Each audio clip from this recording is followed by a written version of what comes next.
Hola, mi nombre es Ailén, formo parte de Activá, de Juventudes y Militancias, pertenezco concretamente al área de género y diversidad y hoy tenemos el agrado de compartir con Lala, escritora de este hermoso libro, de la promoción, Gracias, gracias. que se llama La estafa de la feminidad, cómo la belleza nos educa para ser sumisas, que lo está presentando en Bahía Blanca. Y nada, agradecidos de poder compartir este espacio con vos. También creadora y fundadora de, de Mujeres que no fueron tapa, ya hace 10 años, ¿no? Sí, Un tiempo largo, que nos convoca a partir de las redes sociales replantearnos ciertos patrones de belleza. Y para arrancar vamos a empezar por ahí justo. Em, ¿Qué te llevó a crear ese perfil, a empezarlo, a mm, cuestionarte, qué te inquietó? Más, o sea, sabiendo que tu historia, vos venís de San Nicolás, ¿no? sí, Un po- De la Emilia, que es un pueblo al norte de la provincia de Buenos Aires, un pueblito muy chiquitito, donde, bueno, había una fábrica textil, y mi familia, toda mi familia trabajó, mis abuelos trabajaron en esa fábrica, mis padres trabajaron en esa fábrica. Después, en la crisis del 80, esa fábrica cierra y bueno, y mi familia se ve obligada a migrar. Ya habían migrado mis abuelos en la crisis anterior y después migran mis viejos a Junín. Pero sí, nací ahí, vengo de ahí. ¿Y qué te llevó a tomar el puntapié de contar qué es lo que te inquietaba en ese momento, de mujeres que no fueron tapas, de dónde surge el nombre? Sí, bueno, viste, nos hacemos feministas por nuestras propias historias, dicen las compañeras, ¿no? A mí lo que en ese momento me convocaba un montón era hablar de esto, de lo que un poco aparece ahora en el libro, que es esto de cómo, ¿qué mujeres son visibles en la cultura? Esa era como la pregunta, porque lo que yo me estaba preguntando en ese momento a nivel más personal era cómo hubiera sido mi vida si yo, en lugar de crecer viendo esta iconografía de lo femenino, ¿no? Estas mujeres que aparecían en los que aparecen en los medios de comunicación, hoy son, en ese momento quizás eran las tapas de las revistas, hoy son los perfiles de redes sociales con más seguidores, por ejemplo, ¿no? Que más o menos vienen a suplantar esa representación. ¿Cómo hubiera sido mi vida si yo, en lugar de ver ese modelo de feminidad, me hubiera encontrado con otro modelo? Me hubiera encontrado con, en lugar de ver mujeres que son visibles porque son jóvenes, blancas, delgadas, tienen el pelo largo y lacio, aparecen sexualizadas y semidesnudas, hablando de sus tips de belleza, del amor romántico y heterosexual y la maternidad como, digamos, el camino a la felicidad y la realización para las mujeres. Si en vez de eso yo hubiera visto mujeres del ámbito de la ciencia, del deporte, de la política, piqueteras, del activismo, sindicalistas, yo qué sé, no sé, de todos los ámbitos de la vida social, eh, que quizás las conocí mucho tiempo después de que ya había tomado un montón de decisiones que tenían que ver con mi recorrido vital, y que eran decisiones que tenían que ver con esos modelos de felicidad, con esa iconografía de lo que es el deber ser de las mujeres.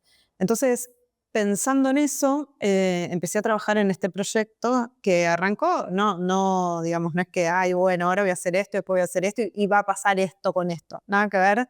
Yo empecé a trabajar en ese momento, estaba trabajando, yo soy abogada, trabajaba también como abogada, pero también tenía este proyecto que era más artístico, donde trabajaba en collage y agarraba con las tapas de las revistas, estas revistas donde estas mujeres aparecían así, construía otras imágenes de estas mujeres que a mí me hubiera gustado conocer mientras yo iba creciendo. Porque te conocés como activista vos. Claro, por eso se llama Mujeres que no fueron tapa. Entonces, a partir de ahí, bueno, me invitan a hacer una muestra, hago una muestra, empiezo a hablar de esto, abro un Facebook en ese momento. Bueno, me empiezo a hablar abrí esta conversación y me empieza a escribir un montón de gente diciéndome, yo siempre pensé lo mismo, pero pensé que era una delirante porque lo pensaba yo sola, nunca lo hablé, tal cosa. Y bueno, y también me empezaban a escribir compañeras feministas para decirme, che, qué bueno está esto, está buenísimo hablar de violencia simbólica, que es lo que es esto. Venite acá, vamos a hacer esto, ¿no? Como, bueno, como funciona el feminismo, como funciona la militancia feminista, que es un entramado y una red que nos va sosteniendo y que también nos va dando visibilidad. Em, y bueno, y así arrancó Mujeres que no fueron tapa y después fue teniendo un derrotero que, o sea, no sé, fueron pasando muchas cosas que no estaban ni por asomo planificadas o pensadas, ¿no? Un poco siempre nos fue llevando la alianza con las compañeras, ser convocadas a cosas que a nosotras nos generaban resonancia en el sentido político y hacer cosas con compañeras que querían hacer cosas con nosotras, ¿no? Y sumarnos a, bueno, a propuestas y a causas que nos parecían importantes.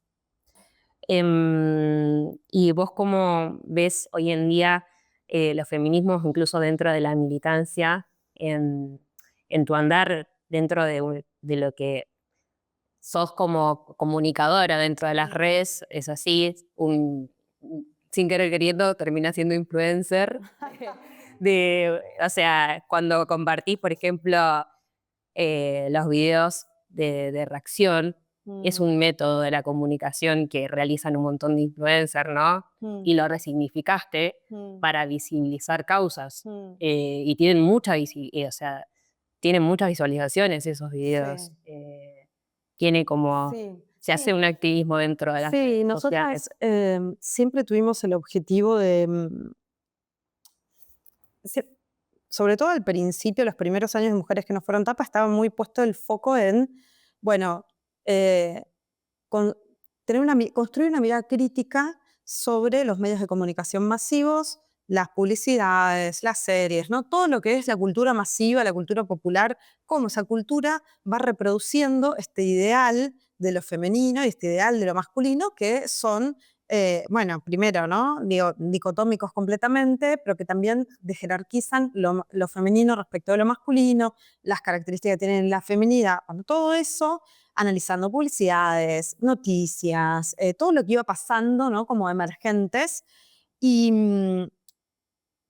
y le hablábamos sobre todo a las audiencias. O sea, a nosotros no nos interesaba tanto hablarle al medio, que el medio, o a la agencia de publicidad o a quien sea, sino a las audiencias, para generar una mirada crítica, porque en la creencia o en la profunda convicción de que es desde ahí donde se pueden operar los cambios, en el sentido de que, y fíjate que es algo que pasó, o sea, ya hay noticias, publicidades, cosas, lo que pasó con las publicidades de Shell y PDF, ¿no? Estas cosas que no es que toda la población ve la publicidad y dice, no, esto es una mierda. No, no pasa. Pero hay una Se lo masa cuestiono. crítica de gente que ya no somos 5 personas ni 28, ya son miles de personas que vienen a esto y dicen, ah, no, pará, acá hay algo que está mal, aun cuando quizás al principio no es tan fácil ponerle un nombre, no es tan fácil darte cuenta de por qué está mal, ya hay una alarma que se enciende. Bueno, eso es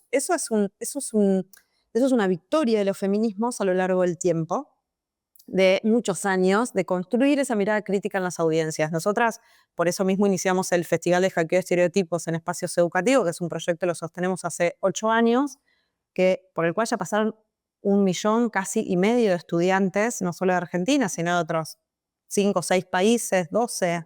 Sí. La miro a Pau porque es la que lo coordina y es la que sabe. Para esto, ¿no? O sea, llevar esa mirada crítica y llevar estas conversaciones a las escuelas, a los espacios educativos, a los institutos de formación, a los jardines de infantes, a otros ámbitos.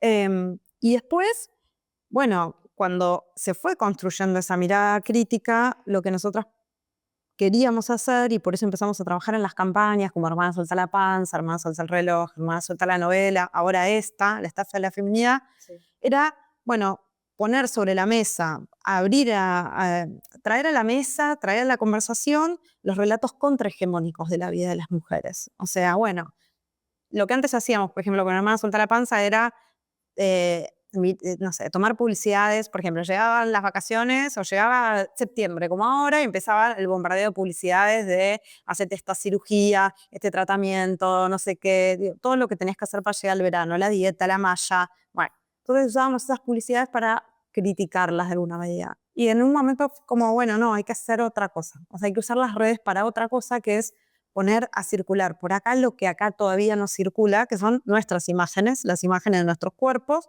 como son. Bueno, así nació esa campaña. Lo hice tan largo para decir solamente esto que es, sí, o sea, nosotras tratamos de estar en las redes, pero haciendo un uso de las redes mínimamente contrahegemónico. O sea, nosotras, esto es una opinión muy personal, por supuesto, y no es una crítica a quienes lo hacen, pero yo no estoy de acuerdo en que nosotras, por ejemplo, para no ser baneadas por el algoritmo, hablemos de nuestros temas haciéndonos un coso de maquillaje.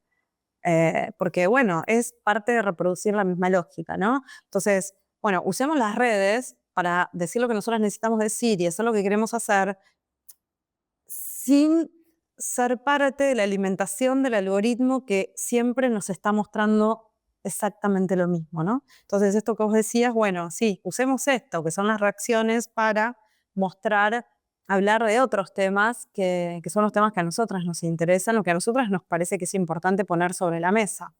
Después, la pregunta que vos me hacías sobre ¿en qué andamos, no? Sí. ¿En qué anda La militancia femenina. la militancia? Yo creo que puntualmente, creo que se me hacía esta pregunta hace 8 meses, 9 meses, 12. Por ahí la respuesta era otra. Yo creo que este es un movimiento. Estamos un poco enojadas, me parece. Claro, estamos en un buen momento. No, creo que primero que es un momento histórico para los movimientos políticos del campo popular, dentro del cual para mí se inscribe el feminismo o la mayor parte del feminismo. Tenemos una responsabilidad histórica muy grande en este presente, de donde hay un gobierno de ultraderecha que avanza no solo sobre nuestros derechos, no me refiero solo a los derechos de las mujeres y del movimiento LGTBQ+, sino en general los derechos de toda la población, eh, respecto de todas esas cosas que para quienes venimos militando dentro de este campo popular y dentro del feminismo, son cosas que son inherentes a nuestro ser argentines, digamos directamente, ¿no? La educación pública, bueno, nuestros viejos y viejas, todo lo que tiene que ver con el acceso a la salud, bueno, todo, digo, ¿no? Cosas básicas, o sea, cosas de subsistencia básicas que hasta hace no tan poco tiempo parecía que, bueno, sí, ok, habíamos tenido estos gobiernos donde se corren siempre los límites, pero esto ya pasa a otro nivel. Entonces, yo creo que este es un momento donde hay una responsabilidad histórica que hay que asumir. Creo que dentro y desde el feminismo nosotras lo que venimos haciendo, bueno, nosotras fuimos, o sea, tomamos un compromiso muy grande en la militancia en contra de este gobierno desde antes de que gane las elecciones, desde antes de que sea gobierno, con todo el costo que eso implica, ¿no? Y, y creo que en general el feminismo está posicionado desde ese lugar. No por nada, cada vez que este presidente va a un foro económico mundial, como es el foro de Davos, fue 2 veces y las 2 veces habló de las feministas, ¿no? Y del movimiento LGTBQ+, y del movimiento ambiental como digamos, sus enemigos, básicamente. Bueno, creo que está bien ser enemigas de este gobierno, me parece que nos honra también, de alguna manera, y, y, y nos permite ubicarnos bien en ese lugar. Creo que en este momento el rol que nosotras cumplimos también es el de unir las luchas sobre todo porque estamos en todas partes, que creo que eso es también lo que le molesta mucho a este gobierno. O sea, por un lado, fíjate que pasan cosas interesantes. Las feministas estamos en los sindicatos, en las escuelas, en las universidades, en las calles, en la política, por supuesto, en los partidos, los hospitales, en las asambleas barriales. O sea, no hay lugar donde no haya, aunque sea una feminista, hay en alguno de estos lugares. Y el feminismo es una escuela de educación política. Entonces, nosotros estamos ahí haciendo política y estamos haciendo lo que sabemos hacer. Y en este momento también pasa algo que es muy interesante, que es la polarización del voto en términos de género. Como las mujeres estamos votando mayoritariamente propuestas progresistas, propuestas más del campo popular, y los varones, el voto del varón joven sobre todo, pero no exclusivamente el varón joven, está polarizado hacia la ultraderecha. Entonces creo que ahí es muy importante tomar la palabra, es muy importante ocupar los espacios, es muy importante unir las luchas y es muy importante ocupar la calle, que es algo que también estamos haciendo las mujeres. Nosotros estamos acá en este momento haciendo también un trabajo en colaboración con la universidad, con el Departamento de Geografía y Turismo, en relación con el rol que ocuparon las mujeres en el momento de la inundación de Bahía Blanca, ¿no? Sí. Bueno, también habla de esto, ¿no? De nuestra responsabilidad, pero sobre todo lo que venimos haciendo.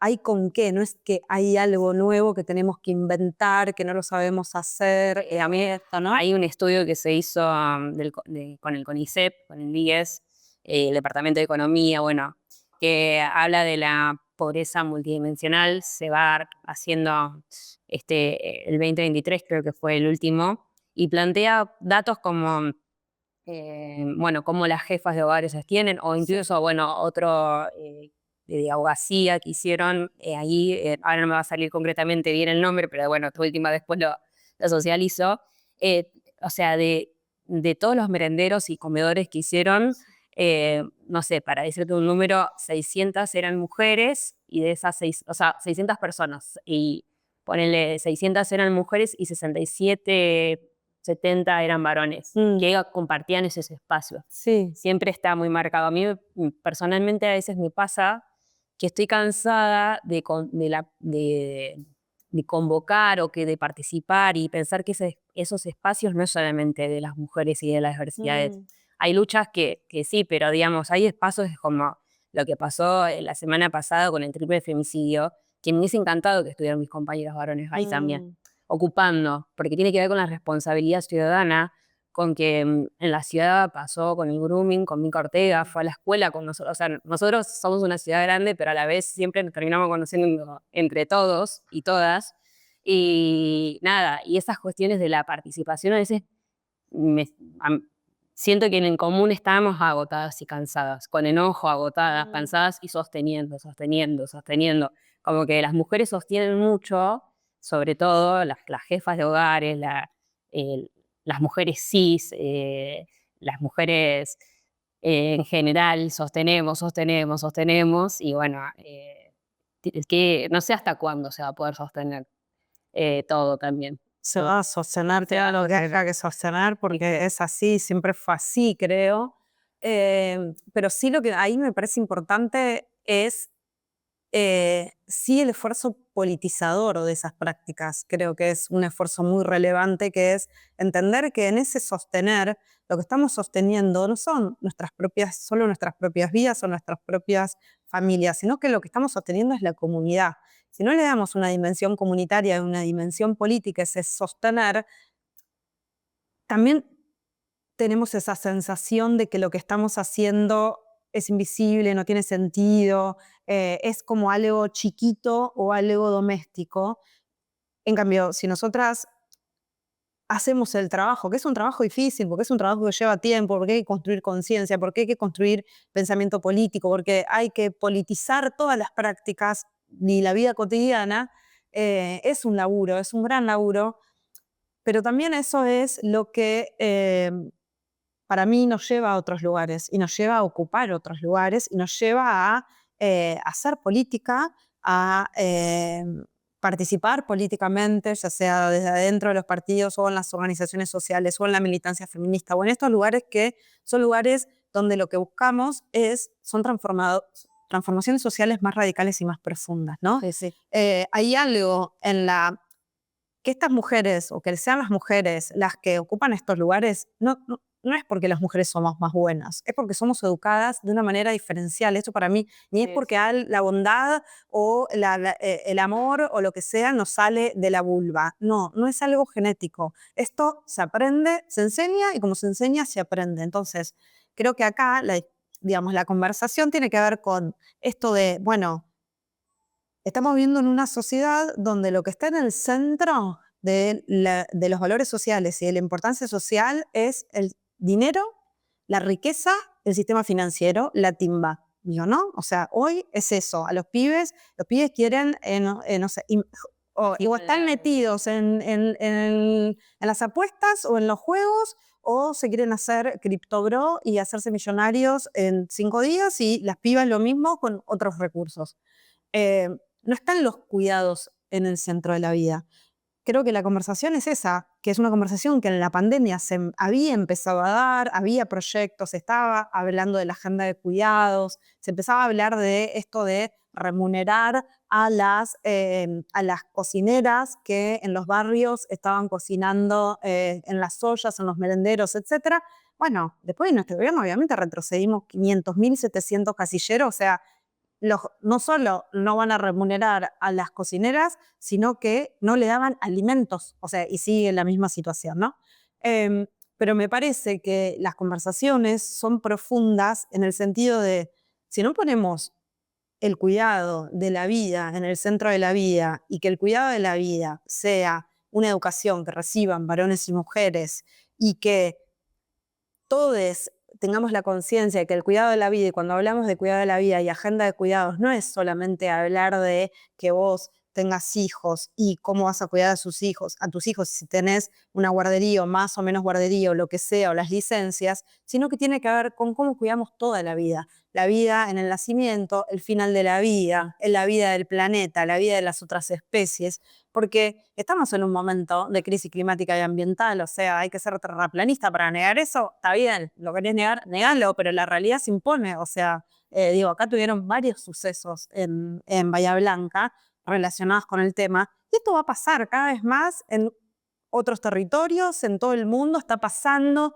Bueno, si no entendemos que la vida se sostiene y persevera gracias al cuidado y no a la timba financiera, y estamos muy jodidos. Y me parece que, me estoy yendo de tema, pero tiene que ver. Politizar el cuidado de la vida implica jerarquizar ese cuidado, implica jerarquizar todas estas tareas que vos decís estamos sosteniendo. Estamos sosteniendo, pero ese sostener es hacer una tarea que es política, que tiene que tener una jerarquía social, que tiene que ser reconocida, por las comunidades, porque eso es lo que nos mantiene con vida en el planeta y nos va a mantener con vida. Si no hay eso, no va a haber nada, porque las cripto no nos van a mantener, no nos van a sacar de la inundación, no nos van a construir las casas, o sea, eso no va a pasar. Bueno, para mí creo que ese trabajo, que es un trabajo de mucha conciencia, que lleva mucho tiempo porque es minucioso, es el trabajo que venimos haciendo desde el feminismo. En 2015, las feministas, cuando Macri toma deuda, las feministas salimos a la calle a decir, no al FMI, la deuda es con nosotras.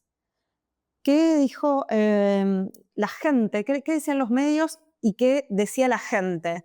No, bueno, las feministas están haciendo política. Por supuesto, es lo que hacemos las feministas. Hacer política es hablar de eso, de qué tiene que ver la deuda, qué tiene que ver la deuda con nuestros derechos, qué tiene que ver la deuda con la feminización de la pobreza, qué tiene que ver la deuda con que sean las mujeres las que sostienen, como vos decías recién, las que terminamos sosteniendo los barrios, terminamos sosteniendo los pibes, los viejos, la comunidad. Todo, bueno, tiene mucho que ver con la deuda, ¿no? Entonces, ese trabajo, que es un trabajo complejo, que es el de la construcción de esa conciencia política, en 2015 no se entendía por qué hablábamos en contra de la deuda. Hoy hablamos en contra de la deuda y es mucha más la gente que entiende por qué las feministas estamos hablando de la deuda y por qué está bien hablar de la deuda y que, bueno, no somos esto, ¿no? Ah, bueno, se politizaron como si lo que hiciéramos no es política, o que qué tienen que ver estas conversaciones sobre temas de la macroeconomía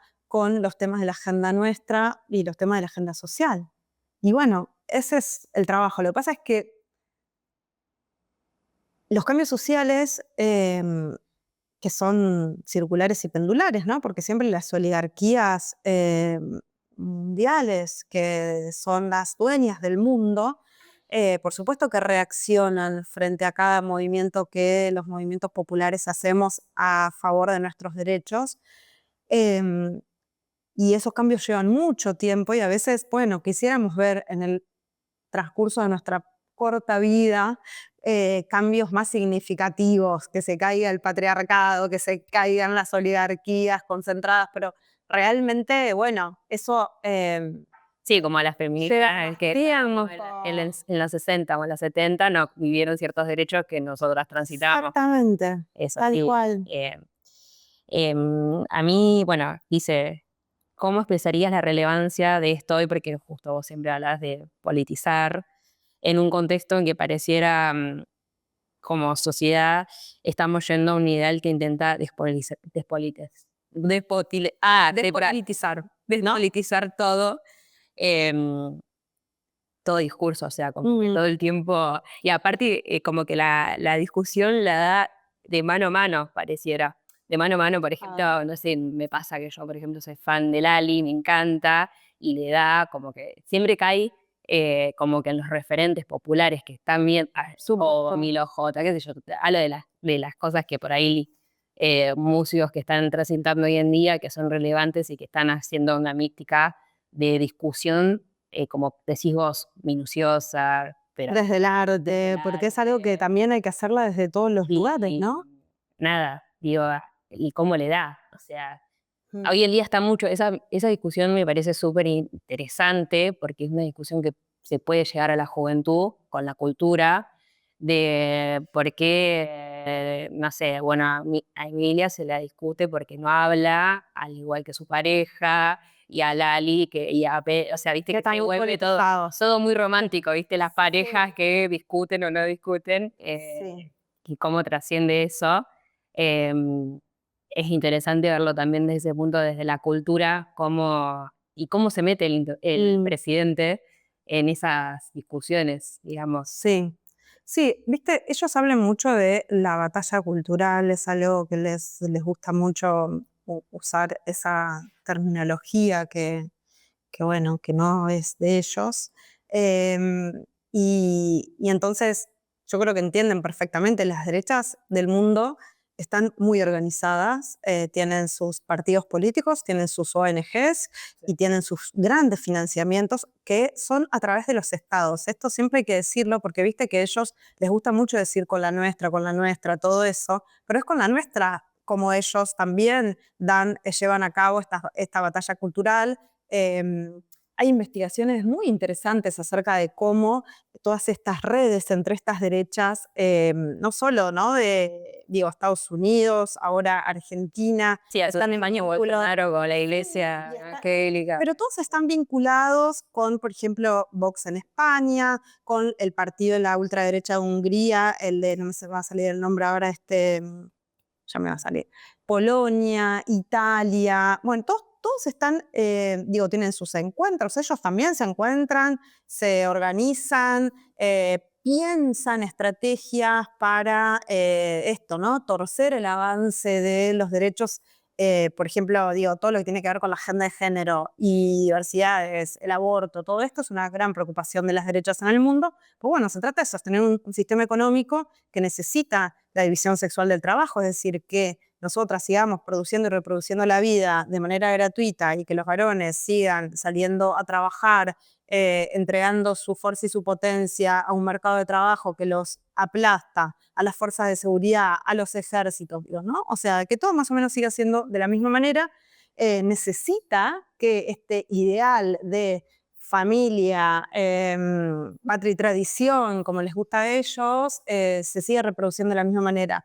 Y la cultura, el arte, siempre ha sido, bueno, un reducto revolucionario en ese sentido, ¿no? Porque, sobre todo por cómo llega a las personas, ¿no? O sea, vos por ahí agarrar un libro y ponerte a leer, qué sé yo, no sé, esto, política, economía, te es más difícil, pero hay algo que te llega quizás a través de una canción que tiene una potencia política y transformadora muy grande. Esto siempre fue así a lo largo de la historia, ni hablar en nuestro país que tiene una tradición de artistas populares involucrados con la política, que es espectacular. Eh, Ojalá, digamos, ojalá florecieran como florecían en la época, en la década del 70, los artistas eh, involucrados con, bueno, esto, ¿no? Con las ideas del campo popular. Nos faltan artistas en este momento, para mí nos faltan un montón, y tiene que ver con este proceso despolitizador del que vos hablas, que no arranca ahora, es un proceso que arranca con la dictadura del 76, que siguió con el menemato, que después tuvo digamos, un poco de freno en los gobiernos de Néstor y Cristina, pero que después otra vez no arranca, porque siempre siempre están estos discursos en contra de la política, ¿no? Como si la derecha, ¿qué hace cuando gobierna? No es política militar para la derecha, no es política, pero bueno, esta idea de que lo único que es político es esta militancia del campo popular que habla de que todos tengamos derecho a todo, que habla del avance en términos de derechos, que pone básicamente en cuestión los privilegios de las oligarquías. O sea, es eso. Bueno, eso es una forma de hacer política que no va. Y después este desprecio por la política y lo político, que es todos son corruptos, de todo lo mismo. Bueno, fíjate, no, no es todo lo mismo. ¿No ves que no es todo lo mismo? O sea, no es lo mismo un gobierno que abre universidades y un gobierno que las quiere cerrar. No es lo mismo. No es lo mismo especialmente para quienes no pueden pagar una universidad privada. No es lo mismo tener el Garraham que no tenerlo. No es lo mismo. Pero los discursos políticos y los discursos de los medios en general, hoy no existe la objetividad de los medios de comunicación, nunca existió, pero particularmente hoy, en un momento de concentración de la riqueza tan grande como el que estamos viviendo, donde hay 8 tipos que tienen el 50% de la riqueza del mundo, 8 de 9.000 millones son dueños de la mitad. O sea, esos tipos son los que manejan los medios, la agenda, la economía, el sistema financiero, todo.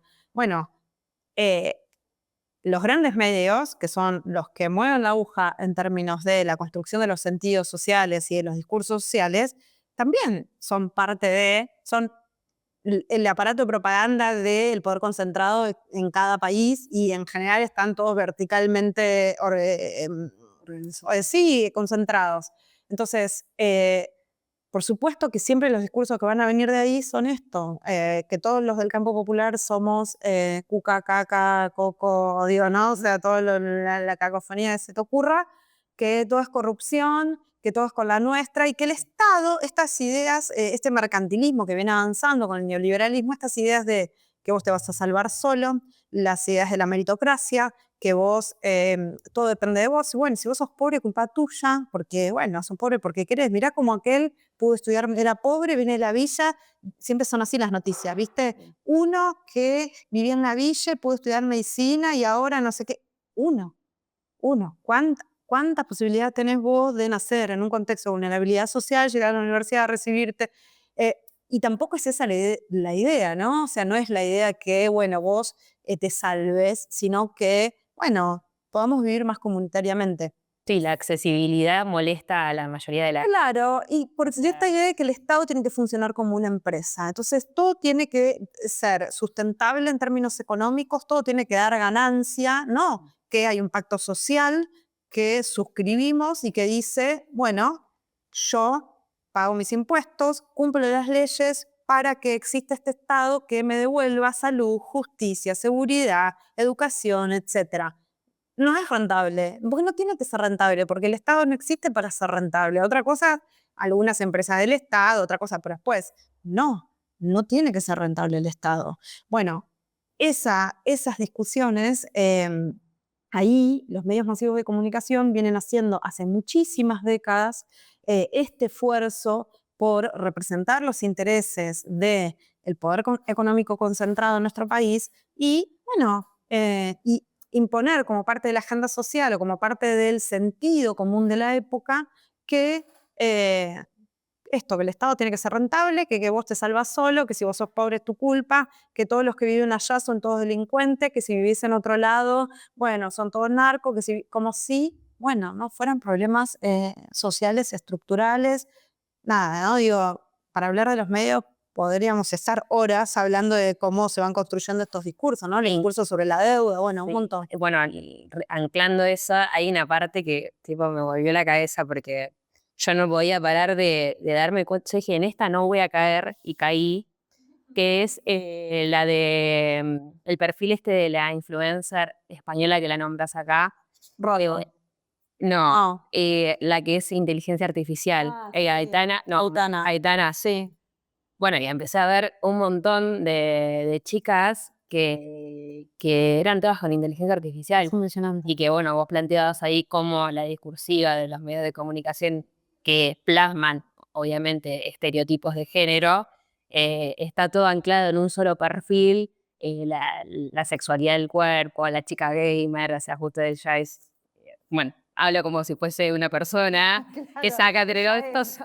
Sí. pero después me di cuenta de un montón de perfiles de Instagram Mm. que están todos hechos o sea, nunca, seguramente los vi y dije, bueno, es alguien más del montón, de ese montón de mujeres que están circulando en las redes y que muestran y qué sé yo, la miraba el perfil, no podía creer que sea todo inteligencia Y artificial. no solo vos, no sé si viste los comentarios, que la gente les critica como, ay, qué linda que sos, venía no sé dónde, qué sé yo. Y es como, chicos, es un avatar. Hace canjes también, como, Sí. no sé quién está de atrás de Sí, no, eso, claro, o obvio. sea, no tiene un nombre la persona que No, es la genial. maneja, pero hace hasta canje o productos Sí, que promociona, o sí. sea, me vuela la cabeza eso y toda la morbosidad que hay también con las mujeres que tienen síndrome de Down y que le ponen el cuerpo a de otra y hacen todo un contenido y hay gente que, bueno, que lo consume y también toda la cuestión de la inteligencia artificial, yo creo que va a ser un gran, o sea, está siendo un problema ahora que digo, yo hay fotos que veo, dije, no puede ser que no sea real esa persona porque tiene, todo, o sea, hasta los videos, cómo habla, todo, o Sí. sea, y después, em, más allá de que Instagram te dice, bueno, ponele que sea IA, pero hay gente que puede subir y que no le pone Nada, más bien. la etiqueta de inteligencia artificial. Sí. Y nada, y así pasaron un montón de secuencias en el medio, también políticas y demás, que ahora es toda la etiqueta y estamos en una discusión ahí también. Sí. Ese planteo que se hace, vos lo planteas sobre el estereotipo y sobre cómo le gusta a las personas, cómo le gusta al varón, cómo nos gusta que nos miren, o sea, el ser flaca, bueno, todos esos planteos que la inteligencia artificial se apropia y lo reproduce. Claro, porque estos algoritmos se alimentan con la información que le vamos suministrando. Entonces, no solo se alimentan de las imágenes ya retocadas, editadas, etcétera, que circulan y que son las más aceptadas, sino también eh, nosotros vamos alimentando ese algoritmo con nuestras propias imágenes editadas, ¿no? Es como un rulo Sí, que no que se el termina. filtrito, Claro, el color claro. filtro. Y estas nuevas influencers o perfiles de, bueno, que están hechos con inteligencia artificial, que vienen a esto, ¿no? A generar niveles de perfección que ya son imposibles de alcanzar, y que además pasa lo mismo antes pasaba esto con cosas más analógicas, ¿no? Esto ya se sabe el efecto que tiene esto en el cerebro, o sea, exponerte a imágenes que no se parecen a vos, y por eso en un momento había una ley que decía que las imágenes que estaban retocadas, las imágenes de publicidades que estaban retocadas digitalmente tenían que avisar. Entonces a vos te ponían la imagen editada, esa, perfecta, y abajo, esto se veía mucho en la publicidad de vía pública, en las revistas, una leyenda que decía, esta imagen ha sido retocada digitalmente.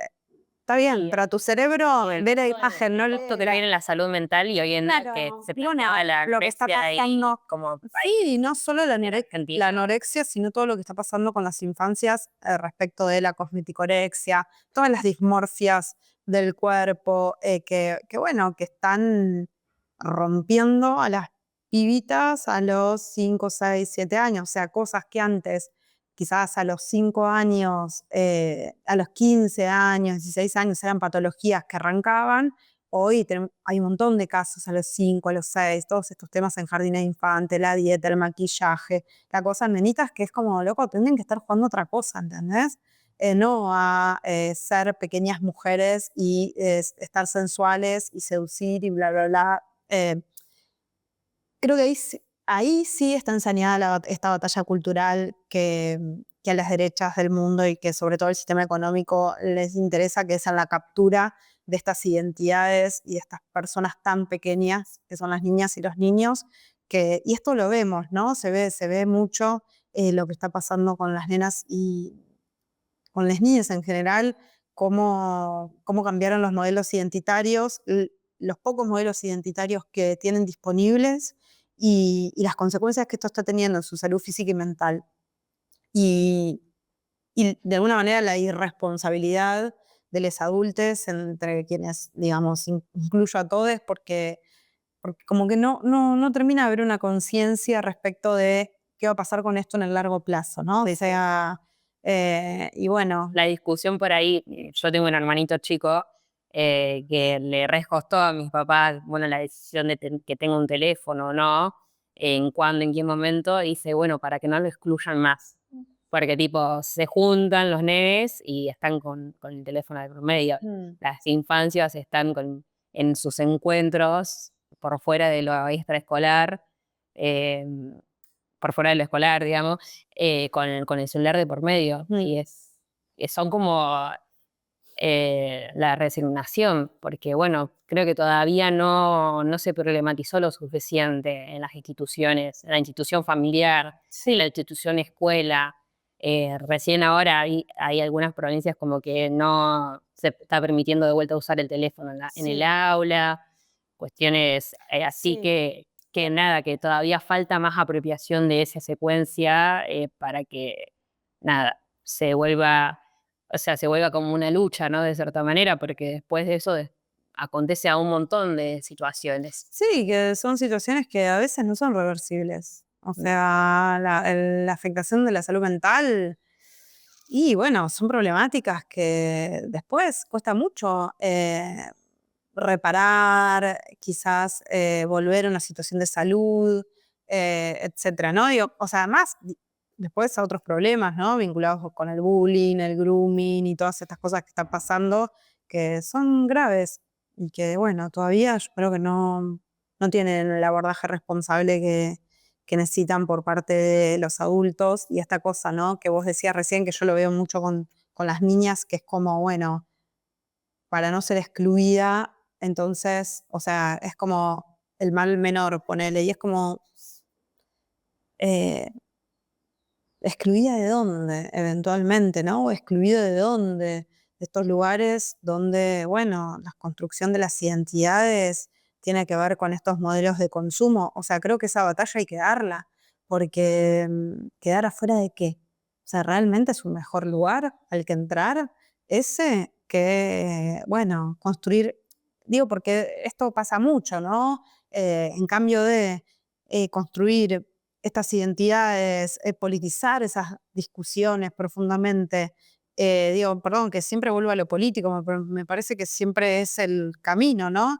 Eh, tener estas conversaciones que son complejas, donde tenemos que reconocer las complejidades, las dificultades y las problemáticas del mundo. Educar a las niñas, para mí, esto es una opinión muy personal, pero educar a las niñas haciéndoles creer que el mundo es Disney World, y mañana va a tener, y después abren la puerta de su casa y se encuentran con el mundo como es complejo. O sea, es más parte del problema que de la solución.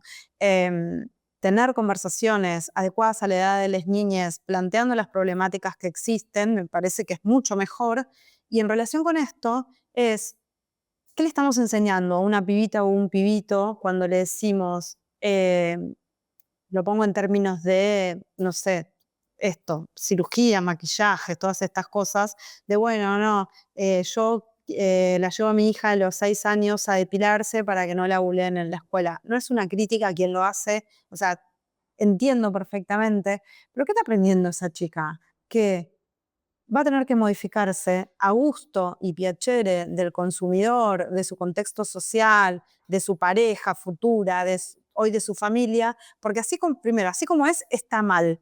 Se tiene que modificar. ¿Cuál es el límite de modificarse? ¿Qué tanto se va a tener que modificar? Si hoy tiene que hacer esto y mañana qué va a tener que hacer y después qué va a tener, y siempre va a tener que hacer algo, porque nunca va, digo, nadie es 100% el ideal de lo que debe ser. Todas hemos sido bulleadas, no estoy haciendo no quiero decir que está bien el bullying. Lo que quiero decir es ¿Estás haciendo una que, ecología? lo que quiero decir es que eh, este fortalecimiento de estas identidades en la diversidad, la anulación de toda diversidad, es fascista, eso es fascismo, no está bien que vivamos pensando que lo que está bien es que seamos todos iguales y encajar y no ser diferente para que no te violenten. No está bien, no está bien eso. Vos hablabas, Hay otra conversación que hay que dar eventualmente sobre el bullying, pero no normalizar al pibe o a la piba para que en la escuela no la maltraten, porque además la lógica del abuso, que es la lógica del bullying, es muy básica, es básica. O sea, cualquiera que haya sufrido abuso en su vida, digo, abuso en cualquiera de sus formas, entiende perfectamente que cuando vos, frente al abusador, agachás la cabeza, lo que va a venir del otro lado no es, bueno, listo, ya está, ahora no te voy a hacer más bullying. Si la piba que le están haciendo bullying porque tiene las cejas anchas, aparece el otro día con las cejas depiladas, los bullies, no le van a decir, ahora que te depilaste la ceja, listo, ya está. No, cuando, digo, eso se radicaliza en general. Entonces no es la solución a la violencia someterse, digo, como pueblo, como individuo, como comunidad, nunca es la solución el sometimiento. Pero bueno, las niñas nos necesitan como adultos, sino como gente que les enseñe a echar la cabeza y normalizarse. sí, me acuerdo. Y bueno, también vos hablabas de los diferentes, la trayectoria de vida de una persona y nombrabas a las maestras, a la mamá. A mí se me venía, yo soy licenciada en educación y bueno, siempre te hacen leer, obviamente, a Pablo Quinao, porque triunfó la escuela y él habla mucho de la obediencia como uno de los factores que triunfó la escuela, sobre todo en sus orígenes, eh, del guardapolvo blanco, de la disposición del cuerpo, que obviamente es una cuestión que, bueno, vos lo marcabas ahí, el rol de la maestra, cómo es eh, significativamente para las niñas sobre todo. Eh, yo me acuerdo, o sea, yo en el 2006 empecé la primaria y me acuerdo patente que igualmente el ser prolija era guardapolvo blanco, tablado, no importa que si era calor frío, no podía ponerme guardapolvo de otra manera. El de estar peinada, mi mamá también me tiraba bien el pelo, cosa que me quede bien prolijo. Obviamente, que quiere una madre que vaya a danzas clásicas o ballet, lo transité. Sí. O sea, es como un poco el ABC De la feminidad. de la feminidad, de lo que, o sea, la matriz de muchas de las pibas que nos pasó, que viene de generación en generación, y más con el deseo de que por ahí mi mamá no lo tuvo eso porque viene más del campo, y cuando vino a la ciudad dijo, yo se lo tengo que dar a mi hija, porque Claro, obviamente como la infancia, un bien, digamos, claro, ¿no? Como, bueno, ser una buena mujer, y esto en el libro está también dicho, ¿no? Porque no es una crítica a las madres, sino, sí, digo, bueno, eso me no es gusta la un poco, timpa de mi mamá, claro. no es que tu mamá es mala, es que tu mamá es mujer, fue educada en este sistema y a las madres se les exige esto, que es producir buenas hijas. ¿Cuáles son las buenas hijas? Las que obedecen este ideal. No es que tu mamá no te quiere, quizás lo único que quiere son cosas buenas para vos, que vos la pases mejor de lo que la pasó ella, que vos tengas acceso a mejores cosas, pero bueno, el camino siempre es este, el que se nos propone, y esos ideales en los que ellas crecieron y se educaron son los mismos con los que nos educan a nosotras, que donde no hay margen para esto, para la rebeldía, para vivir otro tipo de experiencias, y todo esto muy atravesado por la clase también, ¿no? Cuando mi mamá se quiso tener el pelo de verde, para mí fue lo más disruptivo porque venía de una mamá que era diferente. O sea, y de repente, claro, ella también transitó su etapa de empoderamiento, de conocerse, de saber qué le gusta, qué no. Primero, o sea, fue bastante impuesta en la infancia y después en mi adolescencia como que de repente se transitó una adolescencia, o sea, en mi adolescencia transité yo una madre diferente a la que conocía. No sé cómo explicarlo, porque me pasó con muchas amigas en donde veíamos a nuestras madres. Claro, después vino la era fuerte del 2018, mi mamá venía a marchar conmigo, o sea, esas cosas que en otro momento no me lo hubiese imaginado para nada. Y claro, porque entendí que a ella también le pasó un proceso de salir de sí, de esa incomodidad que le tenía de estar vestida así, o sea, ponerse el pantalón que quería, no, un chupín apretado y teñirse el pelo de verde. Hizo todo junto, se teñía el pelo de verde, se rapó. Era otra mamá de repente, pero bueno, la verdad que ahí cuando lo planteabas fue como que se me vino esa anécdota de que me pasó, esa singularidad. Lo singular es lo colectivo siempre y es como que es, nada, abrazable a la situación de los procesos que vive cada uno. Sí, Cada uno. y hay algo que a mí me gustaba transmitir en el libro, que es esto de esa presión, nosotras la aprendemos primero en el cuerpo, porque es donde se aprende, ¿no? Donde el cuerpo es el que está en la experiencia y en el mundo, ¿no? Y bueno, después en la mente lo intentamos entender, le vamos poniendo palabras, sentido, pero bueno, esa experiencia de la opresión se vive en el cuerpo y es en el cuerpo también donde se vive esto otro que vos decís. Entonces, por eso para mí el feminismo tiene esa potencia pedagógica tan grande, particularmente a través de las experiencias colectivas, porque así como le pasó a tu mamá, nos pasó a millones de nosotras y le pasa a las personas que se acercan a la política, ni siquiera solo en el feminismo, que es, bueno, formar parte de un movimiento, tener la experiencia de ir a una marcha por primera vez o a un encuentro nacional de mujeres, mujeres que capaz nunca habían estado en la calle, capaz que nunca habían estado sintiéndose seguras en la calle, que para mí eso es una de las experiencias más disruptivas que trae la marcha feminista, que es, vos quizás estuviste en otras marchas, quizás estuviste en la calle, pero nunca estuviste sintiéndote segura en la calle. Eso es una experiencia que lo cambia todo. Y después esto de poder habitar el cuerpo, eh, como se me cante, ¿no? Esto que parecen cosas, teñirme el pelo como sea, cortármelo, la ropa así, WhatsApp. Bueno, evidentemente no son pavadas, porque si desde que somos tan pequeñas nos dicen cómo nos tenemos que sentar, y digo, yo tengo 50 años y todavía me sigo cruzando las piernas para sentarme, digo, no me puedo desparramar en una silla, y todas estas cosas, claro que esa opresión, esa cosa de la prolijidad, ¿no? De estar contenida, bueno, todo eso se lleva al mundo. Entonces, hay algo en esa experiencia de vivir una marcha, un encuentro y estas cosas que tiene consecuencias muy radicales en la experiencia de las mujeres y que trasciende ese hecho, y creo que por eso también es tan... eh, el feminismo genera tanto rechazo, ¿no? Digo, desde la política, desde algunos sectores sociales.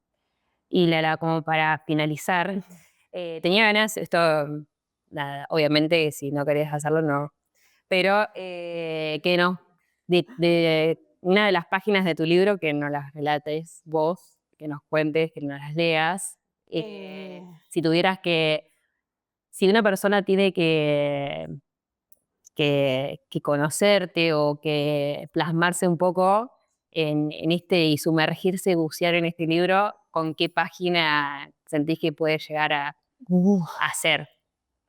Puede ser acá, a ver. A mí me gusta el epílogo, Ah, es sí, creo que muy bueno. una de las cosas que más me gustan.